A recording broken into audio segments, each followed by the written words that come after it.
Jay.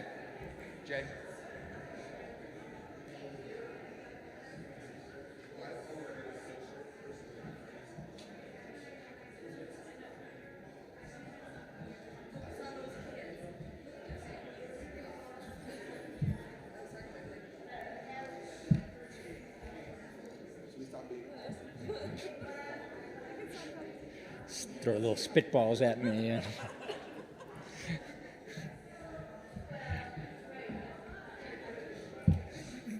Good almost afternoon, First Baptist.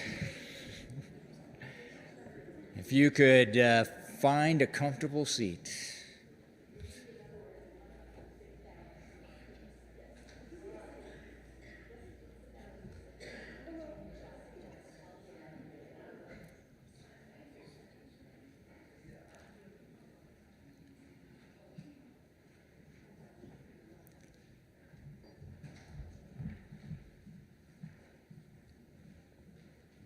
So I'm going to open this meeting. I'm not going to call it to order because this is not your standard business meeting.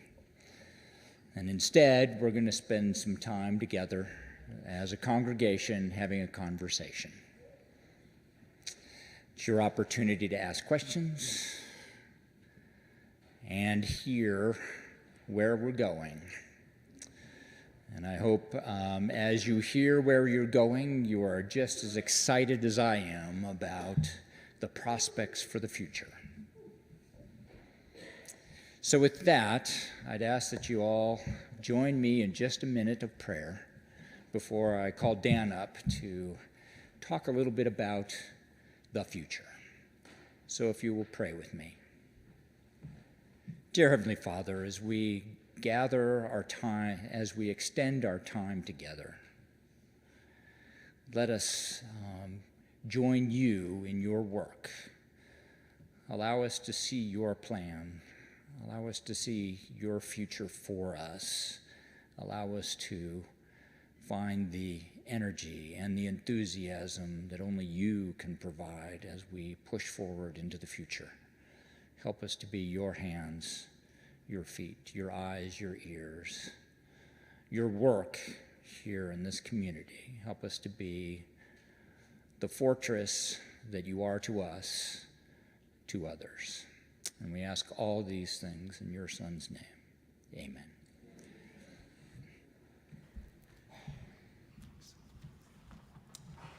Hi, everybody. So last Sunday, Bill Wolf covered for me. Thanks to Bill for being here, being a part of the service. And one of the things, the stories he told, I just want to kind of come back to for just a moment. Do you remember the story he shared, if you were here, about the organ pipes? You remember this story? I found this very compelling. He told the story of these cardboard organ pipes that the church had painted gold, even painted black little whistle holes on them, and put them across the back of the sanctuary to imitate organ pipes. And instead of actually working, they had speakers shoved in a couple of them that played music out through the electric speakers of this electric organ. And as I heard him tell that story, I kept thinking about, you remember what happened for months afterwards. They actually, instead of removing the cardboard pipes when they renovated the sanctuary, for months afterwards, they built a wall in front of them and left the cardboard pipes, right? You remember this? They left the pipes in the wall, these useless pipes in the wall, and then they still began to plague, and people still asked, when are we going to put those pipes back where they belong? I did not, let me say it this way, I did not ask Bill to say that story, tell that story. I had never heard it until I went back and listened to the live stream. But I couldn't have asked him to cue up our conversation today any better because of the way he did that. Because if you remember, right whenever it got done, he set it up like this. He said, they kept asking when the organ pipes were going to be, when were they going to be put back where they belong? And after Bill told that story, he said, sometimes we confuse how we've always done things with what our purpose is meant to be. Organ pipes that serve no earthly purpose other than to look nice And how nice could they have looked? Cardboard pipes painted gold. Is that the purpose of a church?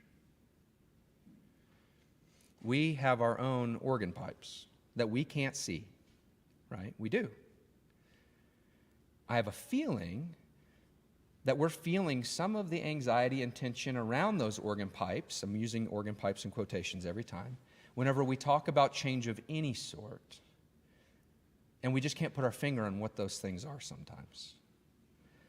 So we know, leadership's been talking about it for years now, we know we are in the midst of significant change as a congregation. We have to change the way we've always done things, and it's not just to upset the apple cart.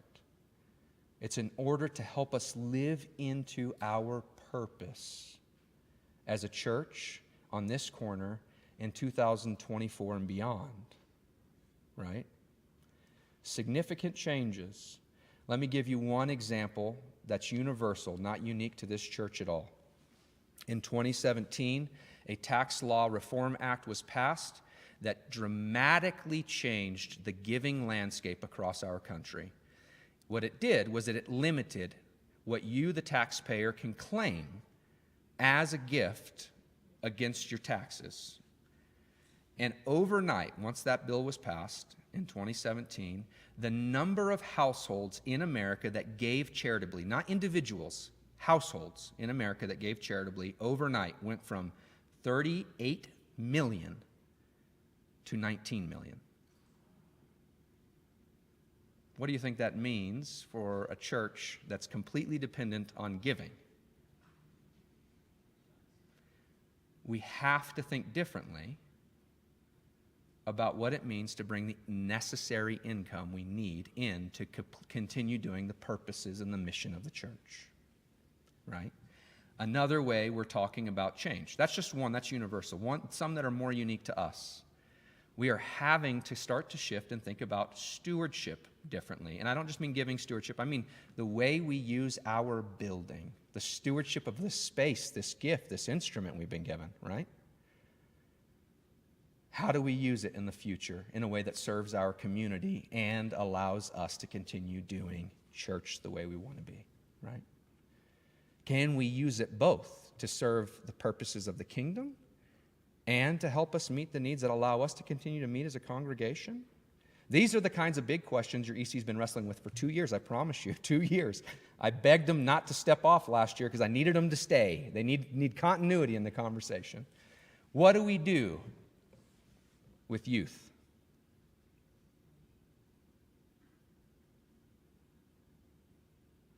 How are we going to manage that? We know we can't afford another full-time pastor right now. We could make it happen. It would come at some risk, like it's been for the last several years, right? So how do we begin to imagine that future for our youth and not let them fall to the wayside? They need somebody. It took 4 years of Katie's leadership to get that group to a place where it's a group and not just individuals who happen to go to the same church. We let it go. It'll take another 4 years to build it back to that place. So the church is facing these unique challenges right now, and we're not alone in that. I'm talking with other pastors all the time who are all wrestling with the same thing. The difference is we have this unique opportunity to begin to engage that conversation in a way that's really encouraging to me, because the moment your executive council decided maybe this vision can work, some of the pieces just started to fall into place. We hadn't even presented it to you yet, which is why this whole process feels backwards to us, because we were already having to try and manage the reality of things falling in our lap before we were ready to even share what the vision was. And so that's where we find ourselves, and we know, as I said in that video, if you were able to watch it, we know that that's left some folks feeling like they've been left out of the conversation. They haven't had much say in what's happening. It's not because we were trying to bamboozle you, I promise. It's because we were trying to manage it as it was falling at us, coming at us quicker than we could manage mostly. So, with that in mind, this is not a business meeting. We're not voting on anything today. This is conversation time. And what we don't want to become is a church that gets stuck with cardboard organ pipes behind a wall, hoping they'll come back one day. Nostalgia, as good as it can be, can also become an idol. We can worship the way things were and become blind to the way things are. We're trying to lead us in a way that helps us embrace the way things are, which means adapting and changing. Though the world may change, Psalm 46 said. Though the world may change, we will not fear. Right? So that's where we're trying to lead out of today. With that in mind, the biggies, we assume, conversation-wise, will be around youth, space use, but we want to hear what's on your mind and your hearts, hear questions from you. And like I said, I'm very competent at saying I don't know. So I will use it freely. There may be executive members that can answer some questions too. I'm going to be a little bit annoying to you probably because if you raise your hand and ask a question, I'm going to repeat it for the live stream to hear, for the rest of the congregation to hear, and then I'm going to say, I don't know. Okay, so what's burning in your hearts? Howard.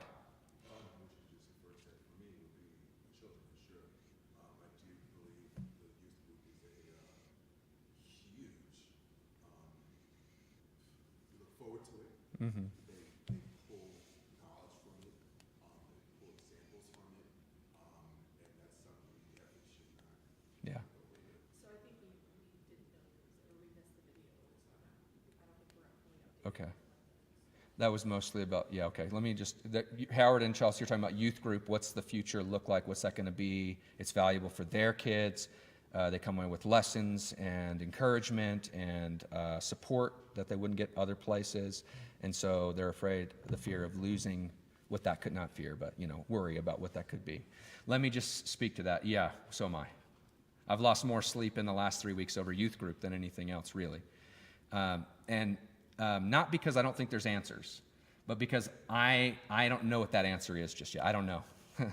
First time, number one. I don't know. But we have ideas about how we could begin to manage that. So some ideas that are being batted around, nothing in ink, just in pencil right now.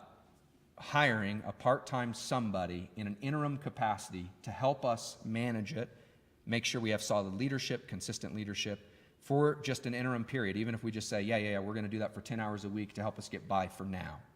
And then we have time to figure out what that future might look like. That'd be one option. Second option would be potentially looking back towards residency. That would be an option that's been batted around and talked about.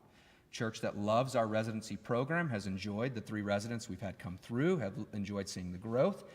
Here's the con of the residency right now. It costs us as much to have a resident as it does to have an established full-time associate pastor. Just the reality. Colorado state laws have changed since we started our first residency. Minimum base salary for someone who's not paid an hourly rate is $50,000 a year right now, going up to $55,000 as of January 1. So you pay that base rate, and is that even enough if you're a solo person to get rent and do all of that in Colorado Springs? Iffy. We had an apartment, a cheap apartment before. We didn't have that rule holding us back. We were able to kind of find ways to make that financially feasible too. So that's one we've talked about as well. A third option would be, we know that this is a much more less, let me say that differently. This is a much less explored option for youth ministry, is the idea that if First Christian Church were to move in and share space with us, is there a way for our 2 congregations to somehow come together to hold space for a youth pastor position? That would be kind of youth director position, maybe is the way to think about it.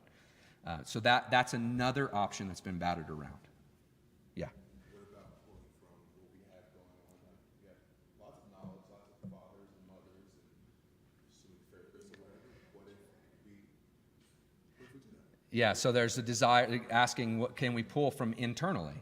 And we are somewhat. We are, right? But in that is, for now, volunteer basis can be really good. If we found the right person we felt like was the good fit for leading the youth, parents felt good about it, youth felt good about it, we could consider something like that as well, right? There is a good option. Right now, what I know is without somebody holding the solid line for it, it tends to get last energy, and I'm confessing, like I'm looking and going like, who's teaching Sunday school this week? What do they need from me before youth happens, that kind of thing. So it's challenging. Yeah. Good options though, good ideas. Do you want someone who's gone through education to be? No, in my brain, so Chelsea asked, do I want somebody who's gone through kind of seminary education to be the youth director? Not necessarily. It's nice. It's nice if they have some ministry experience, but, there's a wish list of things I could always say, like, I wish we had $1 million right now and solve this problem, What I wish and what might be the reality in front of us, not the organ pipes behind the wall, right? It might be different. And so we're going to adjust and learn and go with it as we need to, right? Yeah. So, we already have to talk earlier this week, but it has been on my heart. What's to say if I come to senior council with a group and state that we really would love to step in? Yeah.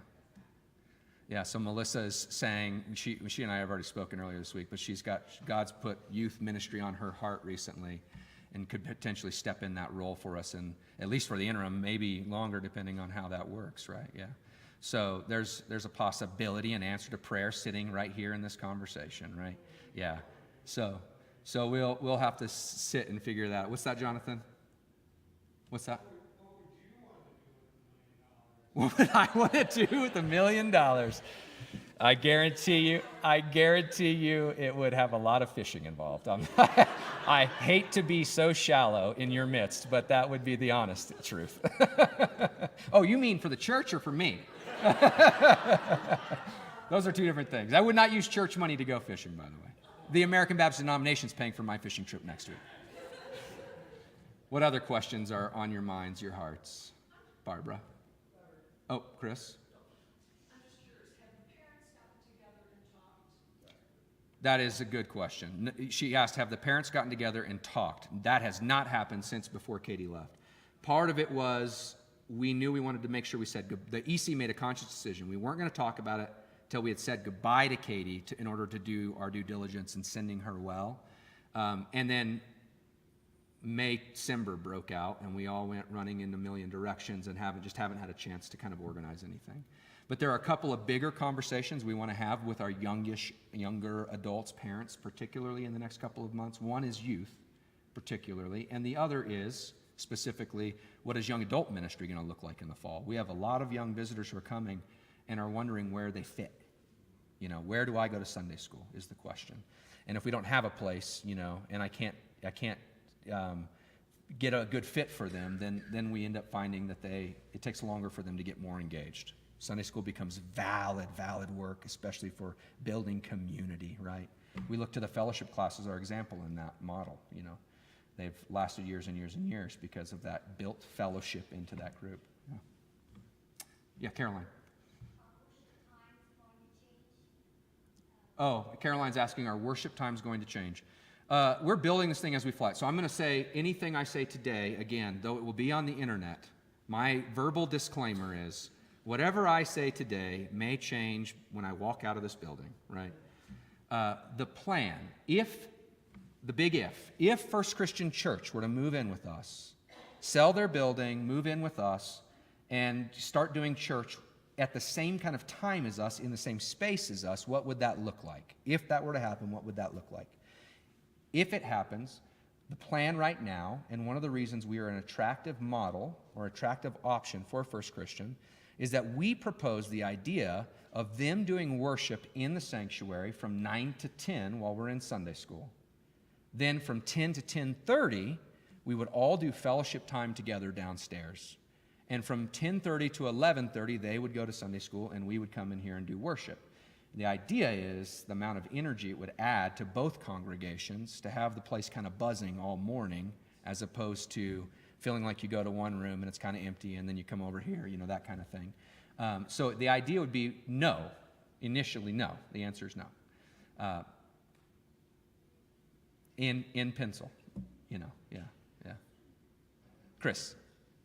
I know that, I think that, like you said, the big if. I think that if they were to move in, I think for youth programming, I think combining with First Christian is a great idea.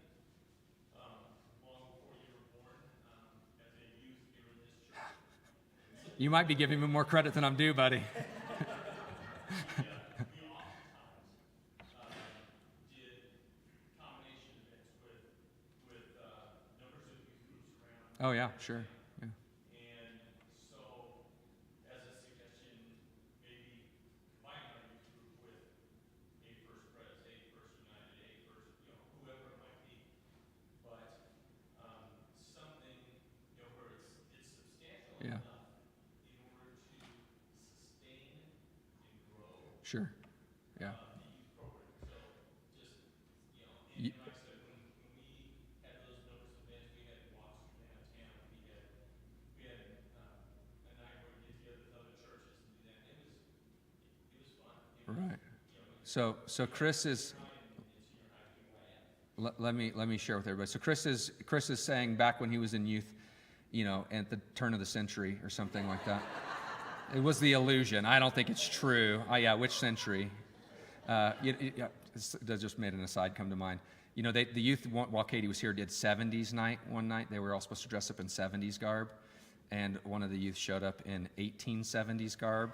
You didn't describe which century, Anyway, Chris was saying that that our youth group used to do a lot of shared youth kind of experiences, and so maybe combining youth with FCC might be a good thing. There's also challenges that come with all of these. There's pros and cons with all of them. One thing we need to be aware of right now is we're talking about youth with one youth in the room, right? And he's looking at his phone.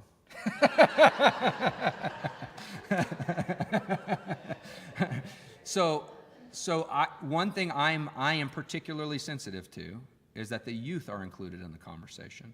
So there will be a conversation that happens with parents, but there's also going to be a conversation that happens with the youth. It's worked because they have bonded together. Now, you throw in too many variables, and the constant loses its ability to stay constant, right? So it's one thing if it grows organically. It's another thing if we dictate what happens to it. You have the school of fish effect. You could potentially scatter the fish, right? Throw a rock at a school of fish and watch what happens, And so we want to make sure the youth feel included in that conversation, which is why I'm hesitant to say anything for certain. I think there's really a lot of strong possibilities about what could be. Even if they keep their own youth Sunday school, we keep our youth Sunday school, do we share youth Friday night activities? There's ways to think about that could work. But just because we want it to work doesn't mean that that's what the youth also want. And so we need to kind of try and see what's going on in their minds as well. Yeah. Lori. So what is the status of First Christian? Good question. So Lori asked, what's the status of First Christian Church? They still exist. They seem to be doing okay. Their new pastor has arrived. She is slowly getting her feet under her. I would say Gary and I met with Gary Hill and our treasurer and I met with their pastor Monica, and Bill, who's one of the people who's helping us kind of begin to talk numbers. What would it look like financially? And we had a really good conversation 2 weeks ago, last Tuesday we met. Last Tuesday, we met Thursday before that too. We had a really good feel that's something God still seems to be just kind of like, every time we get together, there's a good spirit. There's good conversation. There's an openness and a dialogue that happens. And so right now, we've kind of divvied up ideas about what space use could look like. Shared versus exclusive spaces. What will they use as offices? What do they actually need? What don't they need? That took a long time, longer than we thought it might. But it was good. At the end of the day, it was good. Now we're just starting to talk the number piece, okay? So the ball is in their court at the moment. We've given them kind of an initial assessment of what we think would be fair and reasonable. And they're going to go take it to their board and have a conversation. They know that we're at the beginning stages of that conversation, that we didn't give them anything we thought was in ink, but that we believed in the vision of these two churches coming together, representing the wider kingdom in a different way, would be a testimony worth having and being a part of. So we're in the kind of early negotiation stage of that. We're waiting for that to get done before we come and present the details of that plan. Because the lease is going to be complicated. You can imagine with two churches sharing the same space what that might look like. This is different than just renting the sanctuary on Sunday night for 2 hours. It's different than that, which we used to do with Crossover Ministries, right? We used to rent the sanctuary or the Hurlburt room for a couple of hours every Sunday night. This is different. They're going to have offices here. They're going to be open 5-6 days a week. It's going to be different. And so it's a more complicated process. Once we have that, then we'll feel, I think, on both ends confident enough to go to our congregations and ask for a vote. I think. I'm going to walk out the door and that will change. Yeah. And then my follow-up to that is, what other discussions or ideas have there been for shared space, shared use? Yeah. So there's some that are less complicated that are easy. Southern Colorado Psychotherapy has been renting from us for over 10 years, since before I got here. They want to expand their space. So if you go up on the second floor of our education wing, she's got the one office, but she has multiple counselors now, 5 or 6 counselors that work out of her office. They're going to end up hopping sides and taking all 3 offices, which now Shazia's office, the music library room, and the corner closet where IHM was stored. That's all going to become Cheryl's space. It's going to be expanded with an expanded rent lease. Thinkering Lab is the nonprofit children's summer camp program that's renting now what was the old choir room on that corner of the second floor, and they're renting the craft closet. That's a flat rate lease as well. They started camps this week. We've had kids in and out of the building all week. It's wonderful to hear kids talking as they come in, and you come in the morning and you get to greet the kids as they come in. You know, it's kind of been fun. So they're there. Now, Thinkering Lab, the 2 people that run that, Bob and Evelyn Cortez, she's a 30-year retired educator, public educator, who's trained also in kind of Montessori-style teaching. She and Bob are both members at First Christian. They ran this out of First Christian, but whenever they found out First Christian was closing, it was encouraged by their leadership and our leadership to have a conversation with them independently of First Christian, so that they would come one way or the other. They just needed a space that they knew was going to be available for the full summer. They want to turn it into an after-school program come the fall, so the plan right now is that would happen. So they would be here almost every week throughout the summer, and then in the fall. They taught children's Sunday school at First Christian as part of their kind of rent there. It's different for us because they're not teaching children's Sunday school. But so they're faithful Christian people who are doing this after-school program on things like sewing, a sewing camp week. They're doing a carpentry week where they're going to do woodwork. They're doing a coding week where they learn how to code drones. You know, Kristen used to teach the coding club over at Pinello Elementary. It's that kind of thing. They do it for a week at a time. So it changes week to week. And we encourage you, if you have kids and are interested, look at their thing and see. I don't know what they cost or anything, but look at their thing and see what's going on there. It's a pretty cool little camp. Gary. Sorry, yes, Gary, there it is, language correction. First Christian's not going to close. First Christian's going to sell their building and stay open as a church. We do have to get clear on that language because that's where a lot of confusion happened in the wider community. Selling your building, see, this is that challenge we have in our culture, right? We think of the building as the church. Selling your building is not the same as being the church, right? They intend to keep being First Christian. They're just going to do it here, right? Now, in 5 years, what does that look like? Who knows? But there's an openness about how do we begin to find ways to work across these boundaries together that gives me a lot of hope. And I do think puts us on the front edge of a wave that's coming for mainline downtown churches all over the country. Again, like Residency, we were on the front edge of Residency. We're the first Baptist church. That sounded weird because that's who we are. We were the first of the Baptist churches in Colorado to have a pastoral resident. And when we did it with John Mark, I don't think there was another church I couldn't find another church in Colorado doing pastoral residency, right? We were on the front edge of that. We're about to get on the front edge of this thing and surf it too and see what God does with it, you know? I don't know anything about surfing, so I don't even know if that made sense, but Melissa, yeah.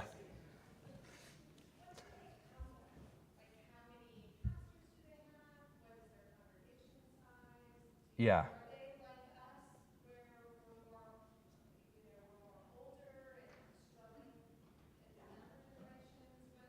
Yeah. So Melissa's asking, what do they come with? What cards are in their hand, you know? Yeah. So First Christian is a smaller congregation than we are. They're overstaffed right now. They seem to know that. They're trying to figure that out. They have the one full-time pastor. They have some full-time office staff.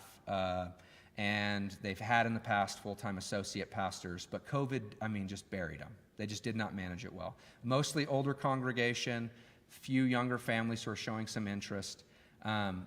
Hard to get real engaged whenever you don't know if your church is going to have a place to live or not, that kind of thing. You can imagine the challenge they're facing. So they're coming with a lot of question marks is what they're coming with, and questions about who's going to make the commute with them, right?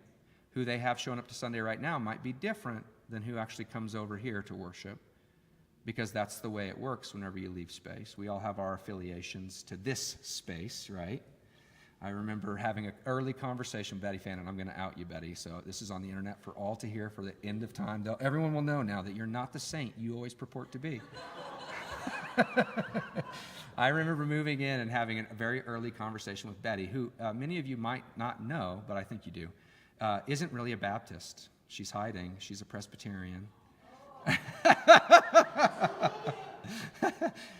But she said to me, I remember we were talking about all the old churches. I'd been here maybe a week or two, and I'd kind of made the rounds to kind of meet the new pastors. And Betty said, compared to First Congregational, whose sanctuary is so heavy, blocky, the beams are all heavy, our church is delicate and light, and it draws your eyes up to the ceiling. And she kind of gave me this whole exposition on how wonderful our sanctuary was compared to everybody else's. And that kept her here, even as a Presbyterian. So some people feel that way about their church over there, right? They feel it's like the significant loss of a loved family member, right? The people who come are taking a step in faith and courage. They are. We need to have our best pastoral care hats on when they come into our building. We need to know that they've lost something very significant to them, that this is not the dream they had for their church, right? Kingdom people treat kingdom people like that. Treat all people like that. Okay, I saw a hand pop up somewhere in the back. Chris?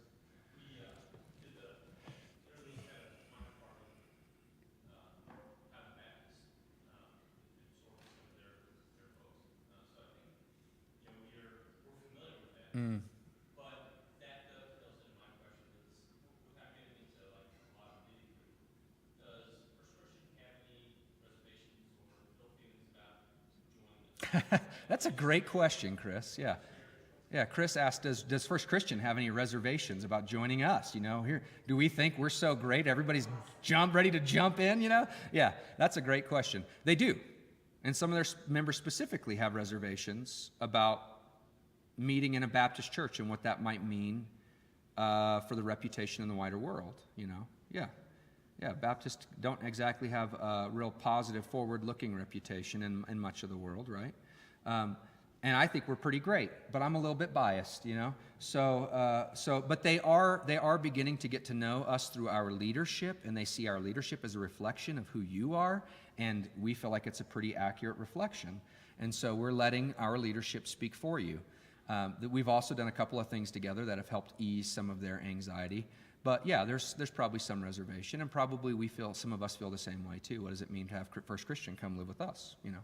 So yeah, that's a good question. That's the mindset we want to have, though. How do we think about this in a way that feels kingdom-minded and not just about what we get out of it? Yeah, Richard.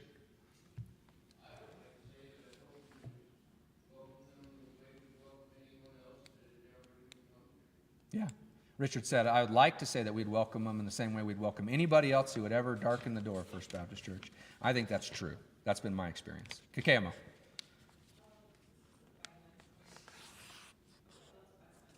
You can ask away. I might say, I don't know.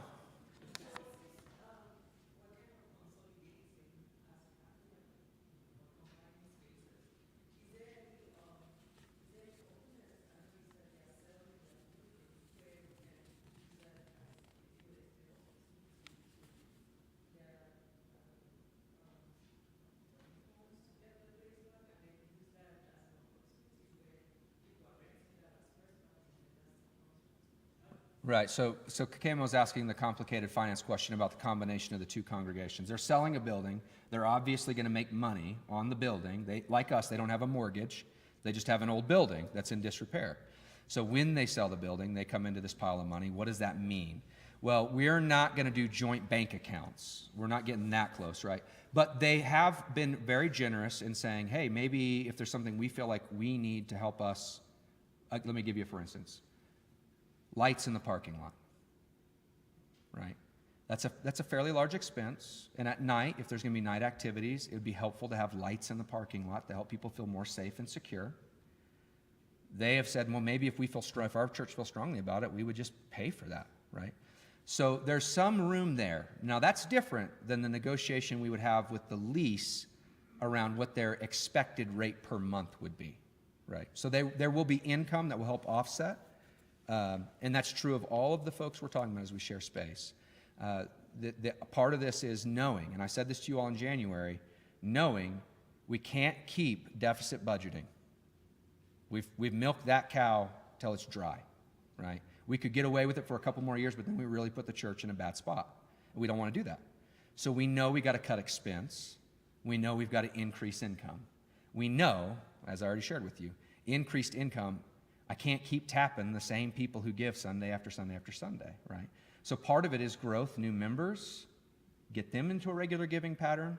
Part of it is also finding ways to creatively use the stewardship of our building to help us offset some of that deficit, right? So both of those things are at play right now. And the last thing I would say on that front is, that's one of the reasons that as we talk about all of this, we feel sensitive a little bit because we don't want it to feel like, hey, we're now in the venue business, We want to make sure, we want to see the church being used for the reasons church was built and intended to be used. I would remind you that Sunday school started in America as reading, writing, and arithmetic. It wasn't Christian education, it was education for children who might be working during the week on the farms and weren't getting reading and writing and math lessons at school, right? Sunday school started that way, and it was controversial. Second Baptist in Richmond, Virginia was founded because the young adults split off from the old church who couldn't let them teach Sunday school on Sunday because it was the Sabbath. Couldn't let them teach reading and writing on Sunday because it was the Sabbath, right? So churches have been having these conversations for as long as they've been around. What's the next generation of need for the community? How do we serve it and meet it? Larry's been raising and shooting down his hand 80 times. I just want to answer him. So if you need to go, this has already gone longer than I intended. Larry's asking, what is the biggest need and or concern of our church currently? I don't know. I'm going to just flat. Probably different for every person in here, maybe. For us, for me, it's what we've been leading towards, right? How do we begin to help our congregation communicate to this community that's moving to us that they would matter here, that they would have a voice here, that they'd be able to meet with God here? Yeah, we're talking about changing the way we talk. Well, I mean, that's what we're doing right now, is talking about the way we think about how we stewardship the use of our building as an instrument. Yeah, that's a big change for us because it's not historic. Yeah. Betty. I'd like to respond to what you said earlier, because it's not the building that kept me here. Not the building at all. The people, the thing that kept me here was all of you. Yeah.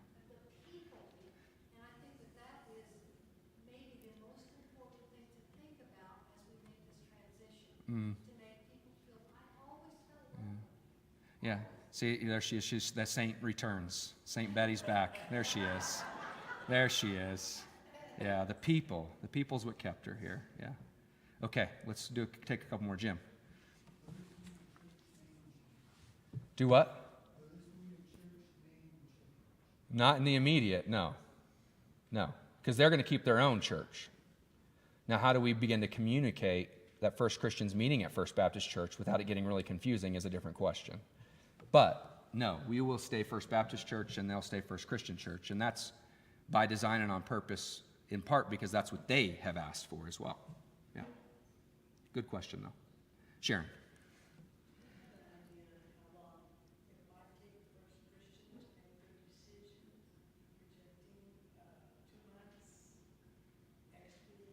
Yeah, good question. Sharon's asking how long until we think this actually starts to take effect. Well, how long will it take for them to make a decision? Depends how long it takes for them to help us get through this financial piece. And then I think we're on the kind of back end of the decision-making part, and then it could happen very quickly. We could have made the decision before they ever move in because they're not under contract yet, whatever. Having said that, we could walk out of here today, they could go under contract tonight, and then we would have whatever it takes, 60 days to wrap it up. Yeah. Oh, yeah, no. We're the only ones they're having serious conversations with. Yeah.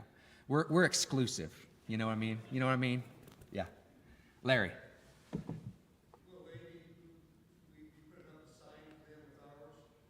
Potentially. Yeah, Larry's asking if we'll put a sign up for them with their own hours, their own kind of communication pieces. Potentially, yeah. That is a possibility as well. And we're trying to imagine what that could look like too. What are other alternatives? Yeah. Barbara. Somebody else want to go before Barbara? The last shall be first. If I'm going to get a lecture, you're going to get to wait. I'm not one of the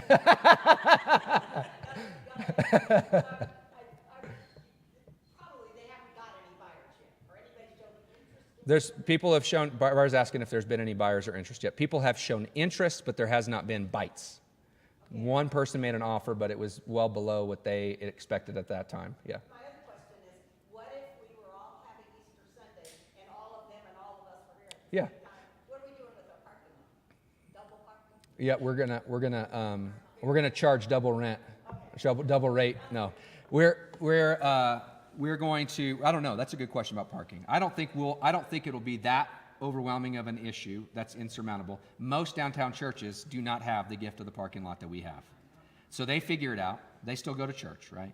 The last church I served had 20 spaces, exclusive spaces. Everybody else parked parallel parking in downtown area in order to get to go to church, right? It was a kind of constant nuisance. It's been a blessing here tonight. I even have to think about it. But I don't think it will be an overwhelming thing. Yeah. And I do think on Easter, there's a possibility we would do a big combined service all together. Combine their music forces with our music forces, that kind of thing. Yeah. Let's say this is the last one, okay? Richard, make it a doozy.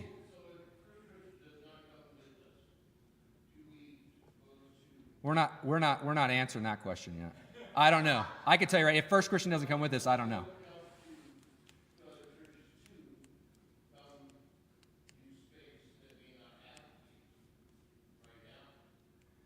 If First Christian doesn't come with us, we would revisit what this vision looks like about stewardship and our use of space. Who would fill that void then, right? We would, because we're already moving that direction. That's already part of the vision. We would revisit who might move in then. Yeah, that's a good question. Sorry, I didn't mean to jump on you too soon. Okay.